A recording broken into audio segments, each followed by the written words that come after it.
नमस्कार, मी प्रियंका आणि चला तर आता आपण बघणार आहोत, की लहान मुलांना थंडी वाजते का? किंवा थंडी लागते का? तर आता आपण बघणार आहोत. तर काय करायचं, ज्यावेळेस बाळाचं पोट बघायचं, पोटाचं टेम्परेचर आणि हातांचं आणि पायाचं टेम्परेचर हे व्यवस्थित आहे का? एकसारखं गरम लागतंय का? जर नसेल लागत किंवा हात जास्तच गार पडलेत, पाय जास्त गार पडलेत, मग पोट गरम लागतंय, तर याचा अर्थ असा, की बाळाला खरंच थंडी वाजते. त्यामुळे बाळ रडतंय किंवा अनकम्फर्टेबल फील करतंय. त्यावेळेस थंडी वाजत असते, त्यावेळेस बाळ एकदम असं रडायला सुरुवात करतं किंवा अनकम्फर्टेबल फील करतं. अशा वेळी काय करायचं, की बाळाचा जे म्हणजे उघडे हात-पाय राहतात ते कव्हर करायचे. म्हणजे हातमोजे, पायमोजे म्हणजे सॉक्स घालायचे, ब्लँकेट अंगावरती टाकायचं किंवा कॅप घालायची.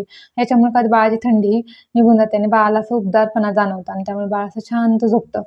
त्यामुळं बाळ जास्त थंडी लागली तर जास्त रडतं आणि थंडी आपण असं व्यवस्थित कव्हर केली, की त्याला लागू नाही दिली, जर दारं, खिडक्या सगळं बंद केलं, तर त्या ऊब निर्माण होते आणि त्या उबेमध्ये बाळ व्यवस्थित असं झोपी जातं.